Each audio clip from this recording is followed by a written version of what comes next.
everyone. Since time is not my ally, I will start right away. The title of both this presentation and also my master's thesis was Video Games as Art, How Players Create Their Own Worlds. I will start with my hypothesis. It goes like this. The player is a creative recipient of media who is able to use and transform a game as a resource for her or his own reality of life. Through this process, the player can become an artist who completes the open artwork that a digital game is. Why did I choose this topic? What was my aim? My aim was, or the idea was, to analyze the roles of players when they engage digital games. And then why this topic?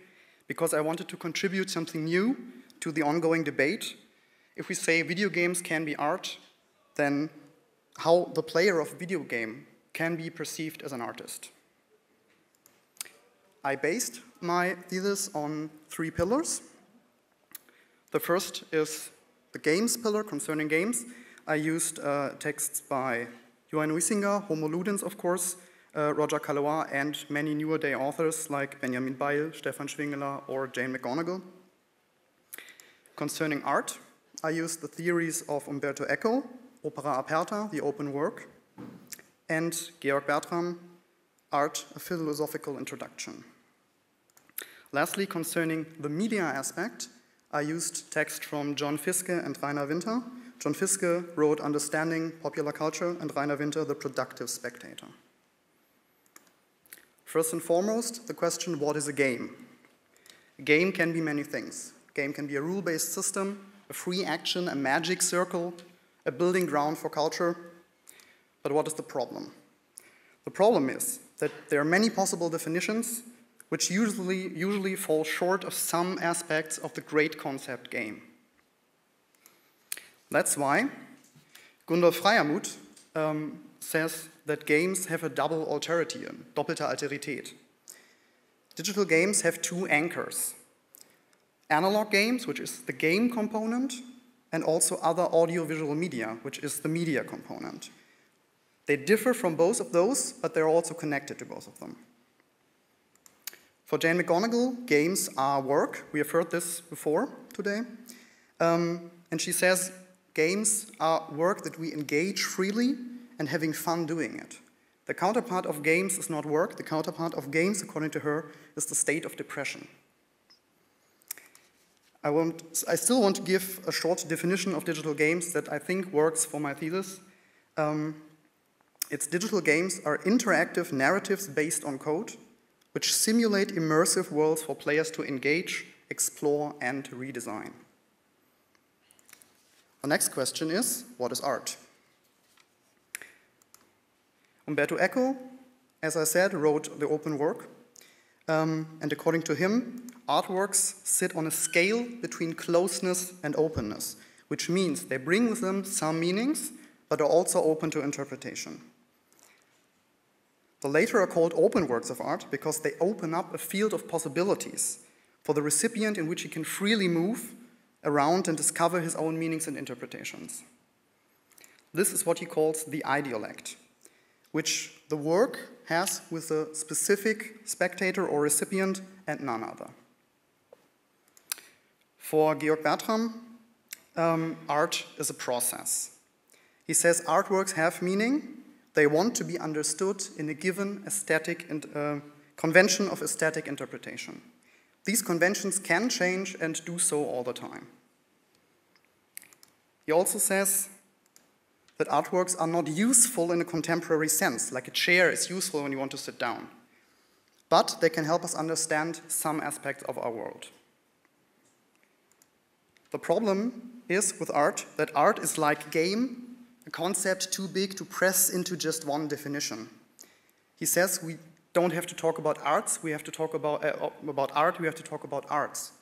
So he says art comes in many shapes and forms, drawings, music, films, games, to name but a few. The third pillar is FISKES' theory of popular culture. He also understands culture as an ongoing process, with its concepts of power ever shifting.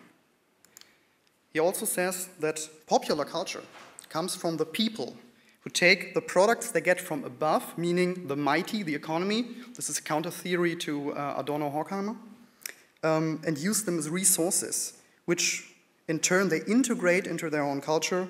In doing that, they are called productive themselves. They are also more open or more closed products who are more or less resilient to be used in this way as resources. Usually, the people have three possibilities. They can take over the products, integrate them into their culture without much change. They can also partially or totally convert them into their culture, or they can reject them as a whole. Interesting is that Fiske also shortly talks about digital games. He calls them recreation machines, since they work opposed to economic machines. Recreation machines, games, do not produce goods like a usual machine in the economy would do. They do the opposite. They steal our time. So let me go on to my main part. And after laying out this theoretical groundwork for the thesis, I decided to split the analysis into 4 parts. These I called the 4 levels of creative engagement. What do I mean by this? It's rather simple. Players use different approaches or angles, if you would, to engage with video games in their own specific way. These 4 levels are narration, mechanics, technology, and communication. I want to talk about these 4 in a little bit more detail. Let's start with narration. Games are moving forward from a linear form of narrative media to a more interactive style of storytelling. The narrative of a game is shaped by both the narrative pieces from the developers and also by the decisions of the players. Let me emphasize that on 2 examples. The first example is the Dark Souls series. Why Dark Souls? Because I'm a fan, and because in this game series, the player is invited to gather the puzzle pieces, the narrative puzzle pieces, and try to make a fractured picture of it, which is never complete, because this game does not give enough information or enough puzzle pieces to really complete it, and it's always open to interpretation. The other examples are No Man's Sky and Journey. Both of these games are very open, narratively very open games, which also invite the player to tell their own stories by the way they play the game. The second is the mechanics part. Mechanics are the media-specifying factor of video games, which can be seen in the naming of the usual genres like shooter, action, roleplay, puzzle, etc. I want to give 2 examples of creative engagement here. The first one are speed and challenge runs. Speedrunners and challenge runners are players who want to play through a game as fast as possible or by giving themselves some extra challenges, like not dying or playing with only using voice commands or a Guitar Hero controller. We've heard this before also. In doing this, they master a skill set for a given video game and make their playstyle very unique. The second example is again Dark Souls. It's the mechanic of fight clubs. Fight clubs in the Dark Souls series are another example of how players use game mechanics to create something new, something that derives entirely from them and which was not apprehended or expected from the developers at all. They can also negate the narrative of these games completely while engaging in these new mechanical modes. Another thing I want to say is about editor games. Games I call editor games, with Benjamin Bile, are games like Little Big Planet, Minecraft, or the Super Mario Maker. Games that let players play with the game and not only in the game, a distinction also borrowed from Benjamin Bile. Those games are also kind of virtual sandboxes. They have a large field of possibilities regarding user-generated content. One must only look at the myriad of levels, landscapes, buildings that were created by players over the last few years. Next part is technology. Narrative and mechanics both work within the physical borders of the game and only cross them in the mind of the players. The next 2 levels of creative engagement go beyond those borders. When we talk about technology, we talk about working with the code. The code is the virtual core of the game and may also be called the virtual original. Players can work and rework a game code in various ways. For example, using glitches, bugs, cheats, and of course, mods. I will skip the cheats and glitches part and continue right on to the modding section. Modding is also a way of playing with the game, and is also sometimes called gaming 2.0. It is a way to creatively redesign parts of a game, which is called the partial conversion, or a whole game, total conversion. That in itself is similar to the two levels I've talked about before, but if we want to emphasize the art aspect of my thesis, we also need to talk about game art and art games. Game artists try to use games in an artistic way, through adaptations to or from, or convolutions with other media, and through art games and art mods. These are also normal games, but with a special twist to them. For example, they often counter the hyper-immersive moments of modern games, or make the games altogether unplayable, like the project Super Mario Clouds. If you've never heard of this, it's very interesting. You can look it up online. These art games and mods can be called ludic artifacts because they break through the borders and conventions of usual games. They drag the mediality of the games back into the light and work as a kind of counter-gaming, similar to the counter-cinema movement. The last part is the communications part. Communication is a rather broad term, so I want to narrow it down a bit. There are several modes, I collected 4, of communication concerning video games. The simulated one between two NPCs in the game and the players inside the game world, and the players outside the game world talking about the game. I will skip the first one because I don't think it's that interesting and talk about the other 3 a bit.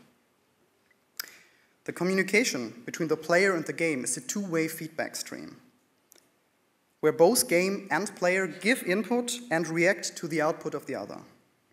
Combined with the 3 levels before and Echo's theories, we find here that special idiolect he was talking about between the recipient and the artwork. Before talking about players inside the game, I want to give you a quick summary of Ray Oldenburg's theory of third places. Third places are different from home and work, the places 1 and 2, because they let people engage with each other without the limitations and social restrictions of the first 2. A cafe, for example, is a third place. Nora Stampfel now calls MMOs virtual third places because of the online disinhibition effect, which combines the anonymity of the internet with the trust shared by members of the same community. At least these players know one thing: they all play the same game, they have something in common. Those players can form groups, play together, part ways again, without much fear for sanctions. The last way of communications is by players outside the game, but linked to the same game. That's what we call community. This can be done in forums, in chats, by doing fan art, let's plays, live streams, walkthroughs, or guides. Another special variant of this is, of course, gamification. Gamification, as you know, is taking aspects of a game and bringing them to a non-gaming system. So, to sum it up, players engage video games in a unique way, which can be described as developing an idiolect with a game. Players can use, enhance, and rework video games. They do this on 1, 2, 3, or 4 levels, namely narrative, mechanics, technology, and communications. Video games can be seen as open works of art, therefore some players can be seen as artists. Since all games give players at least one power, to play and finish the game. I do know that there are games that cannot be finished. Tetris is a good example for this. Also, there are some games who are more open or more closed than others. The recipient of Echo is not an artist, since his work is solely done in the mind. The players, however, do actual physical work with the game. So what is to be learned? Video games are interactive, narratively open media who let players explore their space. Because of this, there is no difference between telling a story and playing a game. Playing is telling. Video games as resources can be altered and reshaped by players, as can be seen in editor games and, of course, mods. Gaming communities can serve as a pool for creative problem solving. Fan art and entire modding communities solving each other's problems and discussing ideas. Game art is the making of art games, art with games, and also the act of playing a game. Art games and mods are those that have an artistic aim to them, as I said before. Journey with this metaphor on the journey of life, No Man's Sky with confronting the player with the emptiness and loneliness of the universe, or The Unfinished Swan, where the player has to paint the game world to fill the void that has left it. Art with games are artworks that use or misuse games for art, for example in installations, drawings, etc. Also, as games are open works in echo sense, the players, as the ones that beat the game, make them complete with their virtual labor. And that marks the end of my presentation. Thank you very much for your attention.